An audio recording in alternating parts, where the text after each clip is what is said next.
Hare Krishna Guru Maharaj, please accept my humble obeisances. Shri Prabhupada.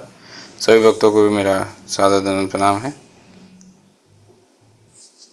तो आज हमारे बीच पुनः श्रीमान इष्टदेव प्रभु ब्रजमंडल परिक्रमा से हमारे बीच है। और आज ब्रजमंडल परिक्रमा इस ब्रह्मांड के सर्वश्रेष्ठ स्थान पर पहुंची है। श्री राधा कुंड की जय, श्रीमती राधा रानी की जय। जय जय श्री राधे श्याम। वहाँ का दर्शन कर रहे हैं आप। राधा कुंड की परिक्रमा अभी हो रही है, तो हमने सोचा इससे अच्छा विषय क्या होगा, इससे अच्छा दर्शन क्या होगा हमारे भक्तों के लिए। तो आप सभी से अनुरोध, जप नहीं करना है, कथा श्रवण करनी है। जो इष्टदेव प्रभु अब हमें श्रीमती राधा रानी के विषय में, राधा कुंड श्याम कुंड के विषय में दर्शन करेंगे, तो मैं अब ज़्यादा बोलना नहीं चाहता। इष्टदेव प्रभु से अनुरोध है, प्रभु जी आज का टॉक आगे बढ़ाए। राधा कुंड का दर्शन है। जय श्री राधा कुंड की जय। श्रीमती राधा रानी से अभिन्न है, का द्रवीभूत स्वरूप है ये राधा कुंड, इसका आप दर्शन कर रहे हैं। ब्रजमंडल परिक्रमा के भक्त आज मध्य रात्रि में राधा कुंड में स्नान करेंगे। तो अब इष्टदेव प्रभु आगे कथा श्रवण कराएंगे हम सभी को, तो बने रहिए। हरे कृष्ण। इष्टदेव प्रभु, ओवर टू यू। जय जय श्री राधे श्याम। श्री राधा कुंड की जय, श्याम कुंड की जय, श्री गिरिराज महाराज की जय। अहो भाग्य, अहो भाग्यम। गुरु महाराज की कृपा, आशीर्वाद, शिल प्रभुपाद की कृपा, सब वैष्णव कृपा से आप सबको प्रणाम। गुरु महाराज चरण में कोटि कोटि दंडवत प्रणाम। हम अभी राधा कुंड के एग्जैक्टली तट पे हैं, जहाँ लेफ्ट साइड में आप देखिए जानवा माता के भजन कुटीर। माता जानवा माता ने भजन की, वहीं हम लोग अभी खड़े हैं। मैं आपको राधा कुंड श्याम कुंड की परिक्रमा कराऊंगा बहुत जल्दी ही। एग्जैक्टली मैं थोड़ा चुम जप टक दे रहा हूँ, बात करते हैं। रियली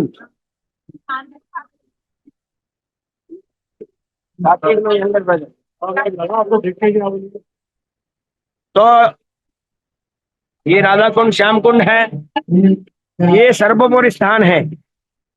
गोस्वामी पाद ने यहाँ सारी नई जी हो रहा है। मैं अभी तुरंत आपको सब दर्शन करा रहा हूँ, दर्शन कर लीजिए। दर्शन करने के बाद में मैं मणिपुर गोपाल मंदिर के अंदर जाऊंगा, जहाँ भक्ति स्वरूप दामोदर महाराज की समाधि मंदिर है। वहीं मैं बैठ के आपको पूरा राधा कुंड की परिक्रमा, मानसिक परिक्रमा कराएंगे। बस पहले आपने राधा कुंड दर्शन किए। राधा कुंड का बाहर परिक्रमा मार्ग में हजारों लोग, लाखों लोग चल रहे। देखिए हमारे विदेशी भक्त जो परिक्रमा में हैं, वो लोग अभी गोपाल मंदिर दर्शन करके बाहर आ रहे हैं। ये दर्शन करिए भक्त लोग, है ना। तो हम गोपाल मंदिर, ये गोपाल मंदिर है। चलो प्रभुपाद की जाए। राजा थे मणिपुर के राजा, उन्होंने स्थापन किए। हमारी परिक्रमा से जो विदेशी भक्त आए हैं, वो सब देखो रशिया से है। ये हमारी गुरु बहन है और भक्त लोग है। ये गोपाल जी का मंदिर है। अभी श्रृंगार पुजारी भगवान के श्रृंगार नहीं किए हैं। अब हम आपको ले चलते हैं। ये देखिए बहुत छोटी सी मंदिर, पुरातन मंदिर। मैं आपको ले चल रहा हूँ समाधि मंदिर में, भक्ति स्वरूप दामोदर महाराज के समाधि मंदिर में। वहीं हम लोग बैठ के आपको श्याम कुंड की ये अति पवित्र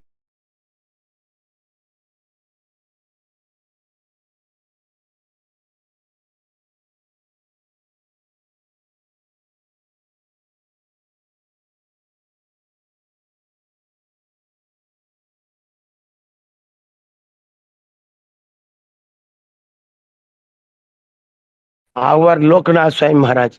सिमिलरली वो कहते हैं वेयर इज आवर साइंटिस्ट, है ना। ये देखिए कितना सुंदर भव्य। हम यहीं बैठेंगे और आपको संपूर्ण कथा श्रवण कराने का प्रयास करेंगे, ठीक है। हरे कृष्णा, धन्यवाद। जय श्री राधे।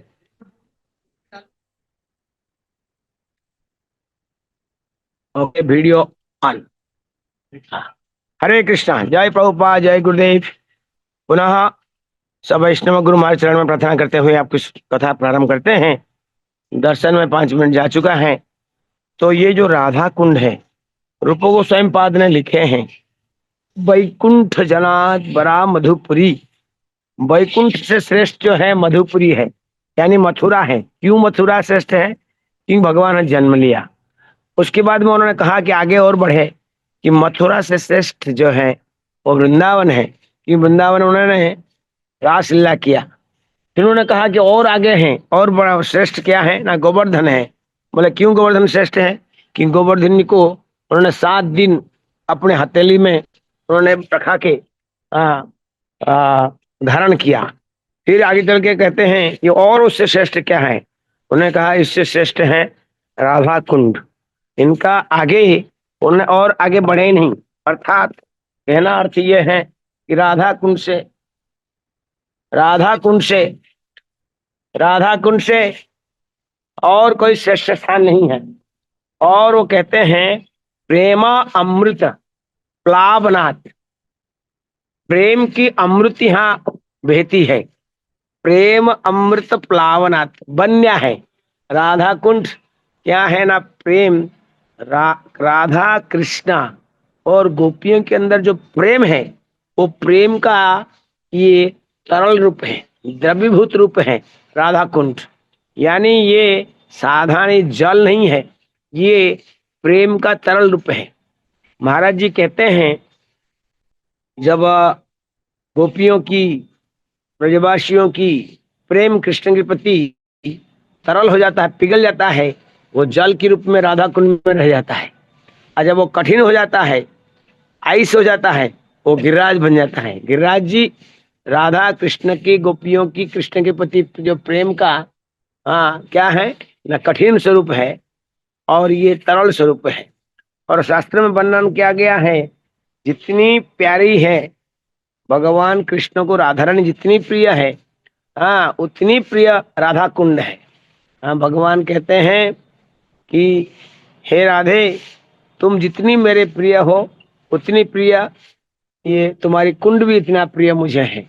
यानी राधा कुंड जो है राधा रानी से अभिन्न है। राधा कुंड की चतुर्दिशा में अब हमें दिखाई नहीं देता है। बिल्डिंग बिल्डिंग बन गया, भजन कुटीर बन गया। राधा कुंड के तट पे चतुर्दिशा में 8 कुंज है, 8 कुंज है। प्रत्येक सखी का अलग अलग कुंज है। राधा रानी का कुंज है। अष्टकालीय लीला में कृष्णदास कविराज गोस्वामी वर्णन करते हैं, नित्य प्रत्येक दिन राधा रानी और सखियां यहाँ आती है और अपने अपने कुंज में निवास करती है और भगवान श्याम सुंदर उनके साथ में लीला करते हैं। अब तो हमें एक भी कुंज नहीं दिखाई देता है। कुंज यदियो यहाँ सारी कुंज हैं, लेकिन हमारी वो ज्ञान नहीं है, हमें वो दृष्टि नहीं है जो कि हम उनको देख पा रहे हैं। जो भी है अभी आरती शुरू होने जा रहा है, इसलिए थोड़ी सी नॉइजी है, लेकिन मैं आपको वर्णन करूंगा। जो राधा कुंड श्याम कुंड है, भगवान चैतन्य महाप्रभु जब यहाँ ब्रज में आए तो वो ढूंढ रहे थे कि कहाँ है राधा कुंड श्याम कुंड। तो लोगों को पता नहीं था, 2 धान की खेती था। वो धान की खेती में उनको थोड़ी सी गाढ़ा था। उन्होंने कहा कि हाँ हमें पता नहीं, ब्रजवासियों ने कहा कि हमें पता नहीं है कहाँ राधा कुंड, कहाँ सेवा कुंड, श्याम कुंड। लेकिन वो कहते हैं कि यहाँ एक तो पता है, ये काली बाड़ी गोरी बाड़ी। गोरी मतलब रानी, काली मतलब कृष्णा। 2 धान की खेती था। चैतन्य महाप्रभु वहां स्नान करने लगे, वो कीचड़ में लोटपोट करने लगे। बहुत कम पानी था, पानी के अंदर उन्होंने स्नान किया और उसके बाद में ये निश्चित कर दिया, सबको दिखा दिया कि ये राधा कुंड है, श्याम कुंड है। यानी राधा कुंड श्याम कुंड लुप्त हो गया था। चैतन्य महाप्रभु ने उनको पुनः प्रकट किया। और प्रकट करने के बाद में जब 6 गोस्वामी वृंदावन में आने लगे, रहने लगे, भिन्न भिन्न लीला स्थलियों की, ये 6 गोसाई जब ये ब्रजे कैलवास, राधा कृष्ण नित्य लीला करीला प्रकाश, ऐसा कहते हैं। 6 गोसाई जब ब्रज में रहने लगे तो राधा कृष्ण की नित्य लीला पुनः प्रकट कर होने लगा। तो चैतन्य महाप्रभु ने स्वयं कृष्ण है वो राधा कुंड श्याम कुंड की प्रकट कराया। और तो चैतन्य महाप्रभु के पश्चात रघुनाथ दास गोस्वामी इस राधा कुंड में नित्यवास करने लगे। हम जानते हैं रूप गोस्वामी, सनातन गोस्वामी, जीव गोस्वामी, गोपाल भट्ट गोस्वामी, रघुनाथ दास गोस्वामी, रघुनाथ दास गोस्वामी, ये सभी भिन्न भिन्न गोस्वामी भिन्न भिन्न स्थान में भजन कर रहे थे। लेकिन राधा कुंड छोड़ के रघुनाथ दास स्वामी कभी भी बाहर नहीं गए। और उनके भजन कुंड यही है, समाधि मंदिर भी यही है। तो ये महत्वपूर्ण स्थान है। तो जब वो यहाँ भजन करते थे, रघुनाथ दास भजन कर रहे थे, उन्होंने देखा बहुत बड़ा कुंड नहीं है, पूरा खेती है और थोड़ी सी पानी है, हाँ कीचड़ है। तो उन्होंने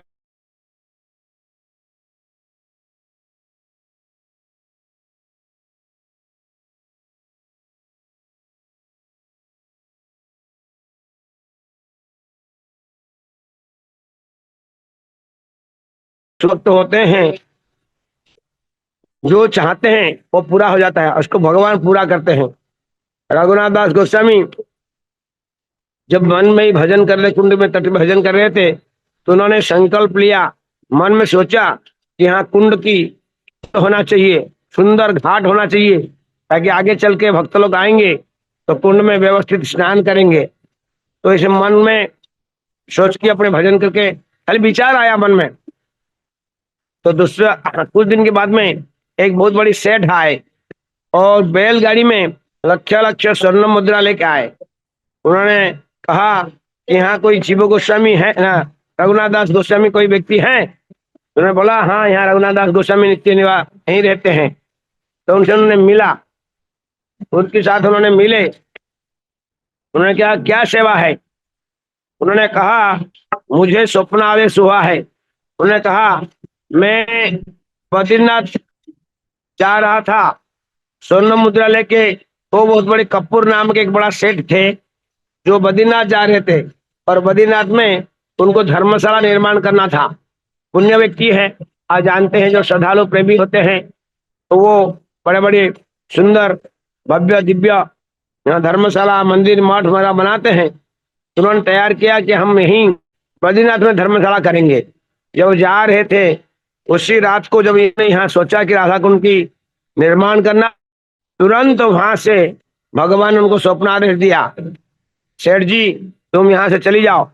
ये मेरा को बद्री विशाल ने स्वप्नादेश दिया कि बद्री विशाल, उन्होंने स्वप्नादेश किया कि यहाँ धर्मशाला बनाने की आवश्यकता नहीं है, आप यहाँ से चली जाओ, आप राधा कुंड जाओ। हाँ, गोवर्धन की तलाठी में राधा कुंड श्याम कुंड है, वहाँ एक संत है जिनका नाम है रघुनाथ दास गोस्वामी, उनसे मिलो, वो आपको हाँ बताएंगे कि भाई क्या करना है।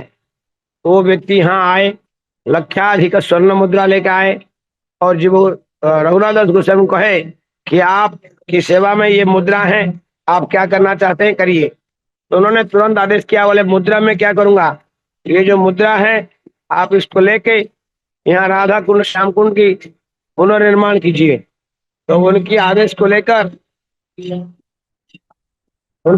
लेकर ये राधा कुंड श्याम कुंड की पुनर्निर्माण हुआ। पुनर्निर्माण हुआ तो उसमें आज जो सुंदर घाट की छत बना हुआ, दो कुंड के दर्शन हम करते हैं, ये रघुनाथ गोस्वामी का विशेष हमारे ऊपर कृपा है। यहाँ थोड़े कीर्तन होने से बहुत साउंड हो रहा है, मैं आशा करता आप सुन पा रहे कि नहीं। मैं थोड़ी सी स्थान परिवर्तन करना चाहूंगा, आप दर्शन करिए।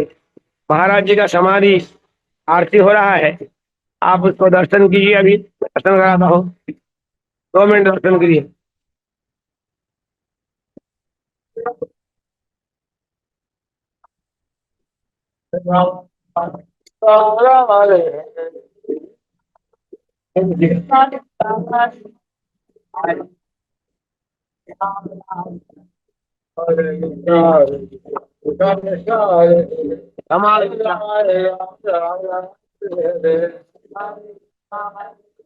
महाराज का कोई पिक्चर है, बड़े बड़े साइंटिस्ट भी जो मिले हैं।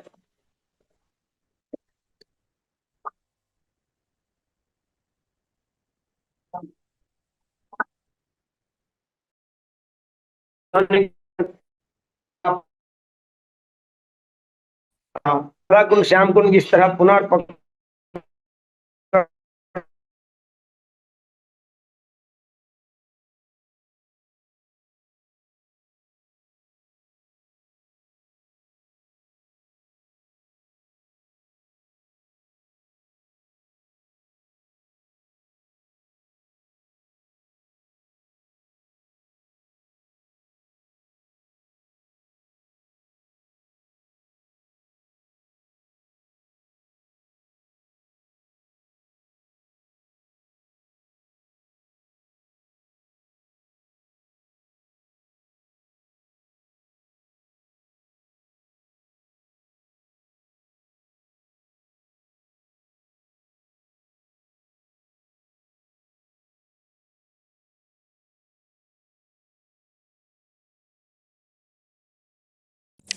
थोड़ा इंटरनेट की वजह से प्रभु जी समाधि मंदिर में प्राय वहाँ इंटरनेट का समस्या होता है।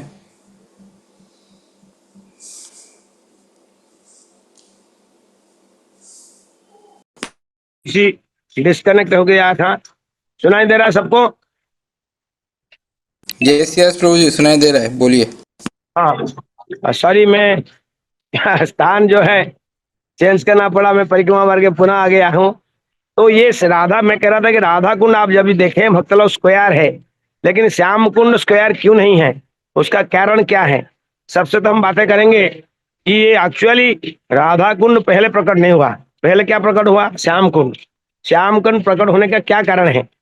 ये जो राधा कुंड को हरिठ गांव कहते हैं, हरिठ गांव, हरिठ गांव इसलिए कहते हैं, यहाँ हरिष्ठासुर का नाम एक राक्षस निवास करता था, जो भगवान ने उनको, और वो एक बैल के रूप में था, और बैल के रूप में था तो भगवान ने इसको वध किए, और वध करने के बाद में गोपियों ने उसी दिन, आज दिन कह सकते हैं, ये कार्तिक मास में ये हुई है, तो यहाँ पर वो स्नान के लिए, रासलीला के लिए आए, तो गोपियां, राक्षस के वध हुआ था, तो गोपियों ने कहा ये आपने राक्षस को मारा, आपने बैल को मार दिया, आप कृष्णा, आप पाप, आपको बहुत बड़ा पाप लगा हुआ है। बोले मैं, ये तो राक्षस को मारा। बोले देखिए, राक्षस हो कुछ भी हो, ये एक बैल के स्वरूप में था, है ना, और वृक्ष को मारना, बैल को मारना, ये बहुत बड़ी अपराध है। हम आपको स्पर्श भी नहीं करेंगे, आप अभी अस्पृश्य हो गए हैं, आप हम स्पर्श नहीं करेंगे। तो इसलिए आप जाइए, भारतवर्ष में जितना पवित्र नदियां हैं, पवित्र तीर्थ हैं, आप स्नान करिए, और स्नान करके आएंगे तो आपके साथ में हम लोग आपको स्पर्श करेंगे, और आपके हाथ पकड़ के हम लोग जो है डांस, रासलीला करेंगे। तो ये बातें सुनते ही, है ना, ये बातें सुनते ही तो भगवान ने कहा मैं कहीं नहीं जाऊंगा, मैं समस्त पवित्र नदियों को यहाँ पुकारूंगा। तो भगवान ने क्या किया, एक अपनी राइट हैंड फीट को जमीन में गाड़ दिया, और जमीन में गाड़ दे के उन्होंने क्या किया, तो सभी पवित्र नदियों को बुलाया, और भगवान के आदेश को सुनते ही भगवान के जो चरण चिन्ह था, आप कभी अभी आएंगे, आ चुके होंगे, तो राधा कुंड की जो स्वरूप है ना, श्री श्याम कुंड का, वो चौरस नहीं है, वो एक चरण चिन्ह जैसा है ना, चरण चिन्ह जैसा है।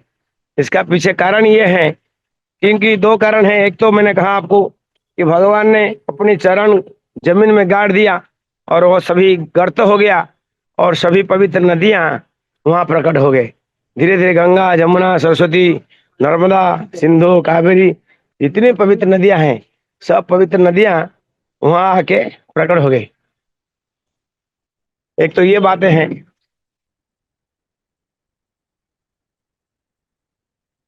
ओके, ये तो एक तो ये बातें हैं कि प्रकट हो गए। दूसरी बातें ये हैं कि जब वो स्क्वायर कर रहे थे, तो वो वहाँ जमुना की तट पे, वो नदी की, सॉरी, मतलब वो जो श्याम कुंड की तट पे ये 5 पेड़ थे। वो जो 5 पेड़ थे, तो उन्होंने कहा ये पेड़ को हम आज संकल्प लिया पेड़ को काट देंगे और इसको भी स्क्वायर बनाएंगे। उसी रात को उसी रात को हम आगे, अभी ये स्थान है भक्ति विनोद ठाकुर भक्तिधाम ठाकुर महाराज की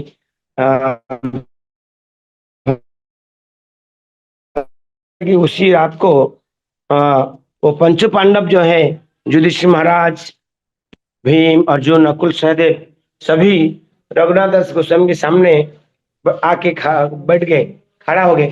कहे उन्होंने कि हम 5 पांडव हैं, हम श्याम कुंड के तट पे भजन कर रहे हैं, आप वृक्ष के रूप में हम भजन कर रहे हैं, आप हमें बाधा मत दीजिए।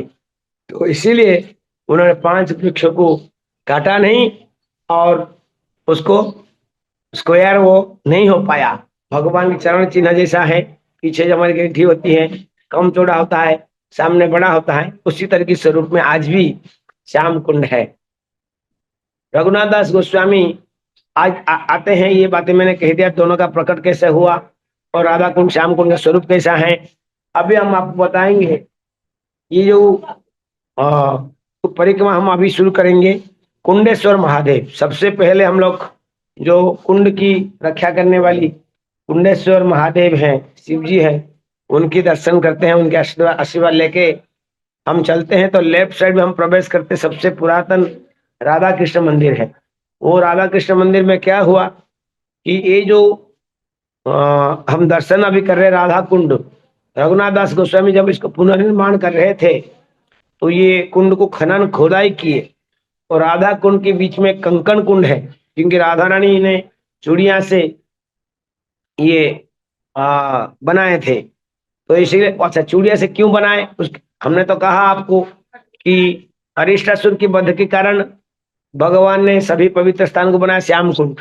श्याम कुंड में भगवान स्नान किए, स्नान करने के बाद में भगवान ने करने के बाद में भी फिर और राधा रानी गोपियां ने मना किए कि आप अभी कोई भी स्नान करना चाहते, वो अपने कंकण से कुंड की निर्माण किए और वहां से मानसी गंगा से 2 कतार होके पानी आके यहाँ डालने लगे। लेकिन पानी डालते थे सूख जाता था, तो भगवान ने क्या किया, ये जो श्याम कुंड था, श्याम कुंड से एक बांसुरी से एक गर्त कर दिए, तो श्याम कुंड का पानी राधा कुंड में भर गया। तब भगवान राधा रानी गोपियों भी वहां स्नान किए और फिर रासलीला किए। राधा रानी ने कहा, हे राधे, हे श्याम, आप जितनी मेरे प्रिय हैं उतना ही प्रिय मेरी आपकी कुंड है, आपकी कुंड उतना प्रिय है। इसीलिए वहां पर भी एक घाट है, जिस घाट का नाम है मानस पावन घाट। केवल शरीर को पावन नहीं करता है, ये मन को भी पावन कर देता है। जो अति प्रिय घाट है राधा रानी का। राधा रानी कृष्ण श्याम कुंड में स्नान करते हैं, राधा कुंड में स्नान करते जितने, उसी तरह राधा रानी गोपियों को लेके, क्योंकि उनके श्याम प्रिय है, तो इसलिए श्याम कुंड में मानस पावन घाट में वो नित्य स्नान करती है। तो वहां राधा कृष्ण मंदिर वो खनन हो रहा था राधा कुंड, तो वहां से प्रथम विग्रह मिले, उस कुंड के अंदर से विग्रह मिले राधा कृष्ण, उनको तट पर, राधा कुंड के तट पर उनको स्थापन किया गया, उनका पूजा अभी भी चल रहा है, पुरातन मंदिर। उसके बाद हमने गए, आपको कहा गोपाल मंदिर, जो गोपाल मंदिर मणिपुर के राजा ने निर्माण किए थे, लेकिन पश्चात बाद में उसको उन्होंने स्वरूप दामोदर महाराज को दिया। आज भी भक्त लोग उसके टेक केयर कर रहे हैं। वहां से हम आते हैं थोड़ी सी आगे, तो राइट साइड में गोपीनाथ मंदिर है। गोपीनाथ मंदिर में हम दर्शन करते हैं राधा गोपीनाथ, जानवा माता, और जानवा माता के वहीं बगल में जानवा माता का भजन कुटीर है, जहाँ जानवा माता जब ब्रज में आई थी तो यहीं बैठ के राधा कुंड के तट पे भजन किए थे। आज भी वो स्थान मौजूद है। और वहां से हम थोड़ी सी उसी प्रांगण में रघुनाथ दास के भजन कुटीर है और उनकी समाधि भी है। वो यहीं नित्य निवास करते थे। वो भजन कुटीर क्यों बनाए मैं बताता हूँ आपको। जब वो यहीं एकांत में भजन करते थे, एक बार सनातन गोस्वामी प्रत्येक दिन गिरिराज की परिक्रमा करते थे, तो गिरिराज परिक्रमा करते करते करते यहाँ पहुंचे तो देखे एक व्यक्ति बैठ के भजन कर रहा है और उसके बगल में एक शेर जल पी रहा है राधा कुंड से, और एक व्यक्ति लाठी लेके उनको प्रोटेक्शन दे रहा है। तो देखें कि वो व्यक्ति नहीं है साधारण ये स्वयं भगवान श्याम सुंदर कृष्ण है। तो वो आते ही वो कृष्ण भी अदृश्य हो गए और शेर भी चला गया। तो सनातन गोस्वामी ने रघुनाथ दास गुरु जी में बहुत जोर से फटकर आया, डांटा कि देखो तुम यहाँ भजन के लिए आए हैं कि भगवान की सेवा के लिए आए कि भगवान का सेवा लेने के लिए आए हैं। तुम तो अपने भजन में मग्न रहते हो और लेकिन तुम्हारे बगल में शेर था और कृष्ण भी लाठी लेके आपकी आपके रखवाल बन गए। तो ये गलत है, आप भजन कुटीर बना लो। फिर भी भजन कुटीर बना नहीं रहे थे क्योंकि वैराग्य मूर्ति मनते हैं। तो कुछ दिन के बाद में देखे वो आ रहे थे सनातन गोस्वामी की, वो बड़ी कड़क धूप था और कोई एक महिला, हाँ, अपनी चुनरी लेकर धूप से राहत के लिए चुनरी लेके सूर्य की ओर कवर की थी। तो देखे वो स्वयं राधा रानी है। तो फिर सनातन गोस्वामी आए, उनको डांटे कि तुम क्या कर रहे हो, तुम कभी कृष्ण की सेवा में लगाते हो, आज राधा रानी की सेवा में लगा रहे हो। हाँ, ऐसा नहीं करना चाहिए। थोड़ा फटकाराया, डांटा कि भजन कुटीर बना लो। फिर रघुनाथ दास गोस्वामी अपनी भजन कुटीर बनाए और यही नित्य निवास करने लगे। और वहां से हम चलेंगे श्याम कुंड की तट की ओर। अभी श्याम कुंड के तट पे तीन गोस्वामी कृष्णनाथ कविराज गोस्वामी, विश्वनाथ चक्रवर्ती ठाकुर गोस्वामी, गोपाल भट्ट गोस्वामी इत्यादि अनेक गोस्वामी के यहाँ समाधि मंदिर हैं और विश्वनाथ चक्रवर्ती भजन कुटीर है। और विशेष करके एक मानस पावन घाट, पंचपांडव, विश्वनाथ चक्रवर्ती भजन कुटीर, हाँ, और रघुनाथ दास भजन कुटीर और उसकी पट में कृष्णदास कविराज गोस्वामी। सबसे बड़ी महत्वपूर्ण बातें हैं, जो कृष्णदास कविराज गोस्वामी जो चैतन्य चरितामृत लिखे हैं, इसी स्थान में बैठ के, ये श्याम कुंड के तट पे बैठ के चैतन्य चरितामृत का रचना किए हैं। ये उनके भजन कुटीर भी है और चैतन्य चरितामृत वर्णन का स्थान है। वहां से हम थोड़ी सी घूम के जाते हैं, राधा गोविंद मंदिर है।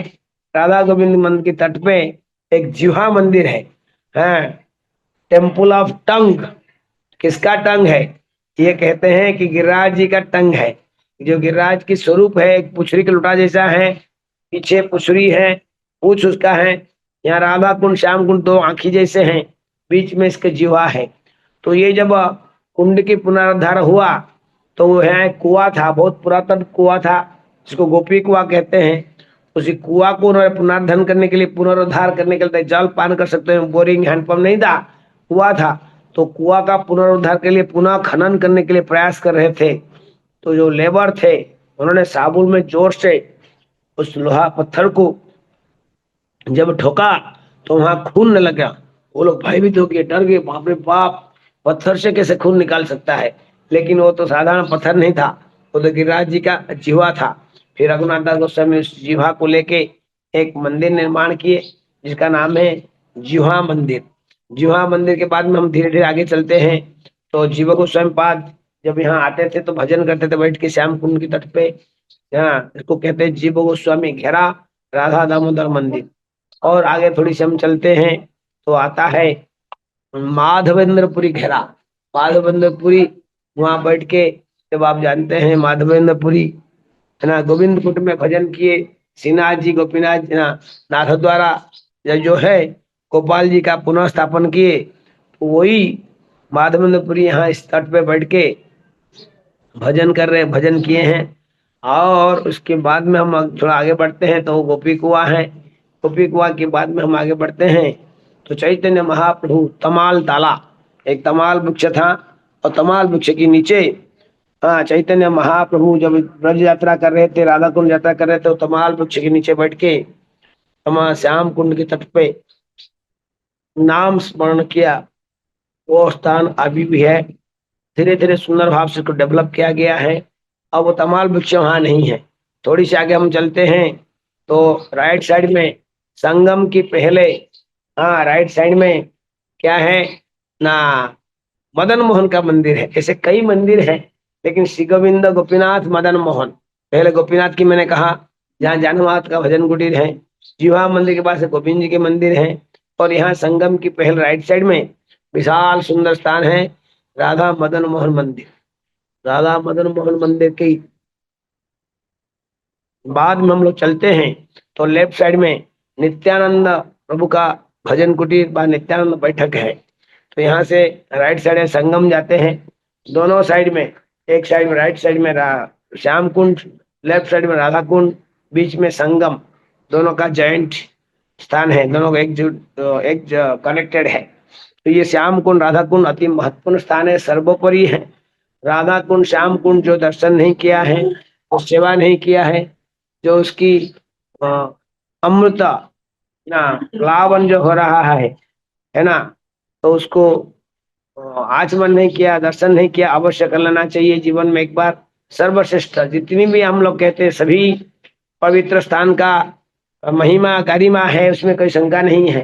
लेकिन हमारी आचार्यों ने कहा राधा कुंड से और बढ़कर कोई भी नहीं है, और सब है। वृंदावन से बड़ा गोवर्धन, गोवर्धन से बड़ा राधा कुंड, राधा कुंड के आगे और कुछ भी नहीं है संपूर्ण ब्रह्मांड में।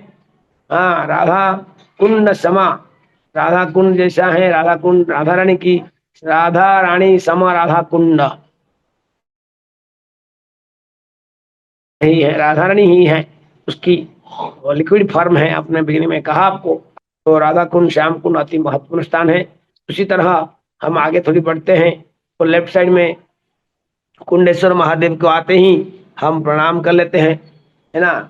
तो इस तरह की जीव गोस्वामी अन्य समस्त गोस्वामी यहाँ के निवास किए, भजन किए। विशेष करके रूप गोस्वामी सनातन गोस्वामी नाम नहीं आता है, लेकिन अन्य विश्वनाथ चक्रवर्ती ठाकुर, कृष्णनाथ कविराज गोस्वामी, कृष्णनाथ कविराज तो गोस्वामी यहाँ बैठ के गोविंद लीलामृत अष्टकालीय लीला भगवान की प्राकृतिक सेवा, सुबह सुबह उठने से लेकर रात को सोने तक 8 प्रहर होता है, एक प्रहर 3 घंटा होता है, तो अष्ट प्रहर 8 × 3 24 आवर अष्ट प्रहर लीला ग्रंथ जो है उन्होंने ही वर्णन किए हैं। गुरु महाराज जी कई बार इसको रेकमेंड करते हैं पढ़ने के लिए।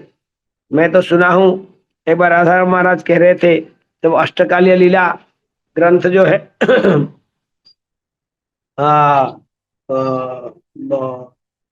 सॉरी भक्ति विनोद ठाकुर ने भक्ति सिद्धांत सदगुरु महाराज को लिया पढ़ने के लिए। उन्होंने कहा, भक्तिनंद महाराज कहा, वाह वेरी गुड, इस पुस्तक रियली एक्सेलेंट, हम लोग ये पुस्तक और प्रिंट करना चाहिए।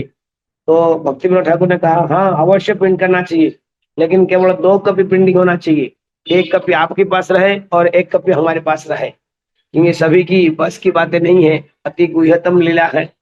तो इसीलिए तो ये वो ग्रंथ में ही रचना किया गया था, और कई ग्रंथ भी है ना गोस्वामीगण ने लिखे हैं, एक ने हजारों मतलब लिखे हैं अलग अलग स्थान में। तो इस तरह के आज हमने आपको राधा कुंड के प्राकट्य व श्याम कुंड के प्राकट्य